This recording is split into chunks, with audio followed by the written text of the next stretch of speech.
Europe के कुछ तनावों का कारण उस्मानिया ओटोमन साम्राज्य का बिखराव भी था। 19वीं सदी के आरंभिक दौर तक पूरा बाल्कन प्रायद्वीप उस्मानिया साम्राज्य का हिस्सा था।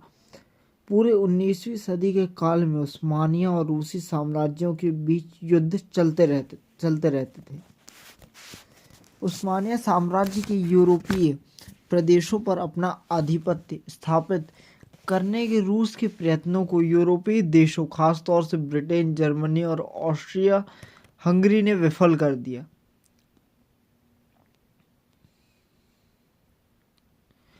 क्योंकि उस समय के हिसाब से ब्रिटेन, जर्मनी सबसे पावरफुल कंट्रीज थे। 20वीं सदी का आरंभ होते होते बाल्कन देशों पर उस्मानिया हुकूमत लगभग समाप्त हो चुकी थी। सर्बिया, बुल्गारिया और अल्बानिया स्वतंत्र राज्य बन चुके थे, लेकिन उस्मानिया साम्राज्य के टूटने से विभिन्न यूरोपीय देशों की राष्ट्रीयता की समस्या का समाधान नहीं हुआ। सर्बिया स्लाव जाति के रक्षक के रूप में सामने आया। इस जाति के बहुत से लोग ऑस्ट्रिया हंगरी साम्राज्य के बाशिंदे थे।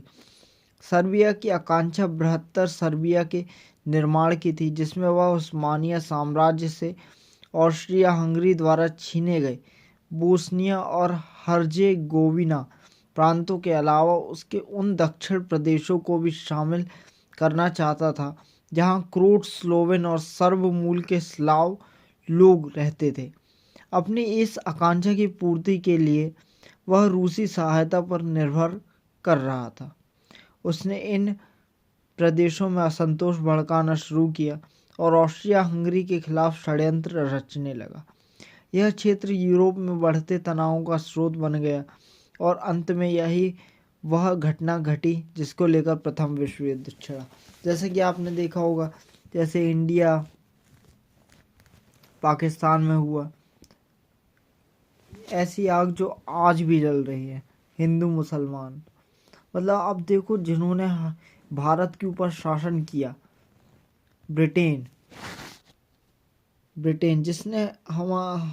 जिसने हमें गुलाम बनाए, जिसने भारत पर शासन किया, भारत को 200 साल तो गुलाम रखा। हम उससे उतनी नफरत नहीं करते, हम उससे नफरत ही नहीं करते, हम नफरत करते हैं हिंदू मुसलमान। तो आपके माइंड में मतलब मेंटेलिटी ही आती है।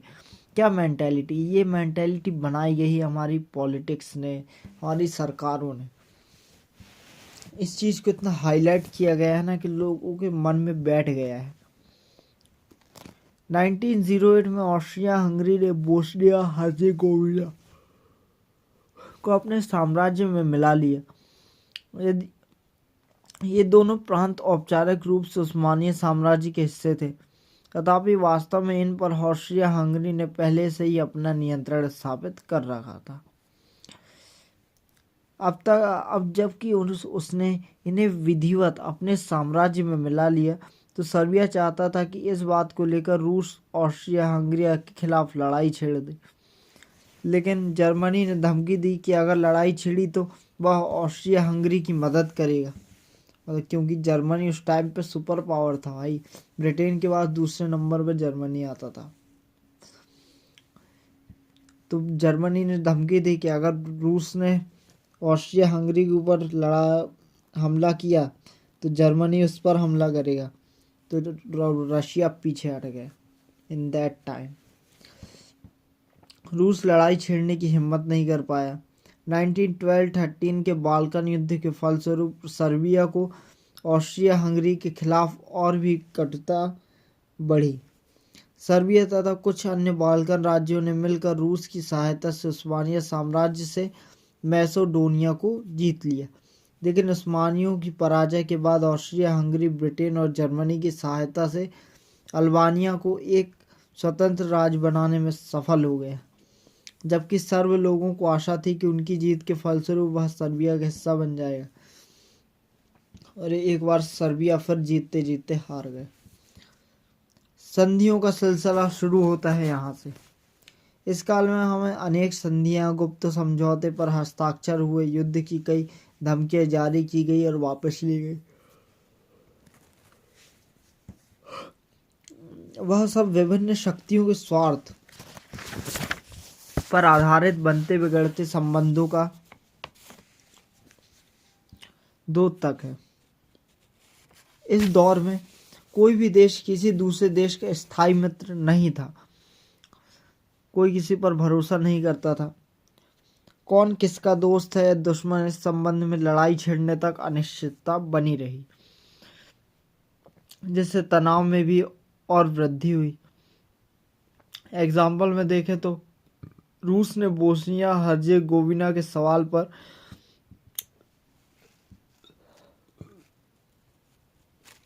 लड़ाई छेड़ने की धमकी दी, लेकिन इससे पहले उसने ऑस्ट्रिया हंगरी के साथ एक गुप्त समझौता भी किया था कि यदि ऑस्ट्रिया हंगरी भूमध्य सागर के द्वार का काम करने वाले जल डमरू मध्यों को रूस के लिए खोल दिए जाने में उसकी सहायता करे तो रूस ऑस्ट्रिया हंगरी की बोस्निया हर्जेगोविना संबंधी योजना के आड़े नहीं आएगा।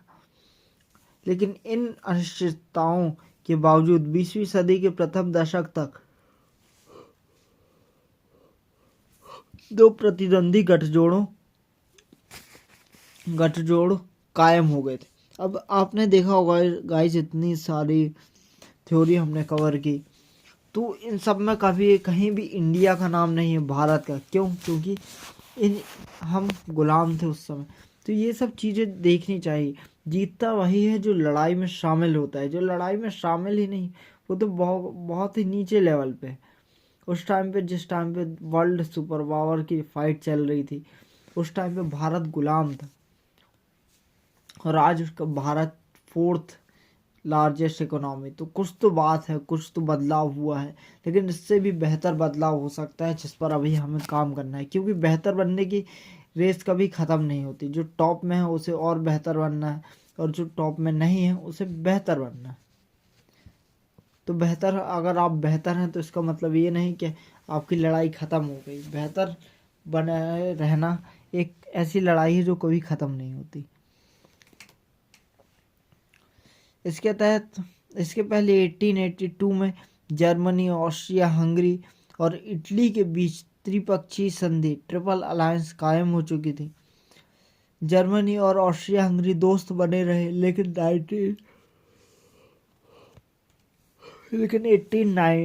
1890 तक स्पष्ट हो चला कि इस गठजोड़ के प्रति इटली की वफादारी संदिग्ध है। 1894 में रूस और फ्रांस ने गुप्त समझौते किए थे, जिनके फलस्वरूप वे त्रिपक्षीय संधि वाले राज्यों, खासकर जर्मनी और ऑस्ट्रिया हंगरी के खिलाफ एक हो गए थे। इंग्लैंड और फ्रांस लंबे अरसे से एक दूसरे के शत्रु थे, और औपनिवेशिक स्पर्धा के कारण उनके बीच कई बार लड़ाई तक की नौबत आ गई थी। लेकिन 1904 में उनके बीच संधि हो गई, जो आंटांट कोडेल या सौहार्द समझौता के नाम से प्रसिद्ध है। यह कोई औपचारिक संधि नहीं, बल्कि मैत्रीपूर्ण समझौता था। इस सौहार्द समझौते की एक गुप्त शर्त यह भी थी कि फ्रांस मिस्र पर अपना दावा छोड़ देगा। मतलब ये कंट्री दूसरी कंट्रीज पर ऐसे हक जताती थी जैसे वो अपनी हो। मतलब कि ये कंट्री पर मैं राज करूँगा, इस कंट्री पर मैं राज करूँगा, और उस कंट्री को से पूछे बिना। मतलब कितने मरे हुए लोग थे उस कंट्री के, जिन पर ये लोग शासन कर रहे थे। बदले में उस मोरक्को में ब्रिटेन की ओर से चाहे जो करने की छूट होगी, ऐसा समझौते में कहा गया। इस प्रक्रिया का अगला चरण ब्रिटेन और रूस के बीच संपन्न हुआ। 1907 का समझौता था। यद्यपि ये दोनों देश दीर्घ काल से एक दूसरे के प्रतिद्वंद्वी और शत्रु रहे थे। इस समझौते का उद्देश्य, जैसा कि पहले बताया गया है, ईरान का बंटवारा करना था। जैसा कि पहले मैंने बताया है पिछली वीडियो में कि ईरान 2 हिस्सों में बटा था, 3 हिस्सों में बटा था। ये ब्रिटेन, रशिया और तीसरा दोनों के लिए खुला हुआ था। इस समझौते के साथ ही त्रिपक्षीय समझौता ट्रिपल अलायंस संपन्न हो गया, ब्रिटेन, फ्रांस और रूस इसके 3 पक्ष थे। यह कोई औपचारिक संधि नहीं बल्कि अनौपचारिक समझौता था।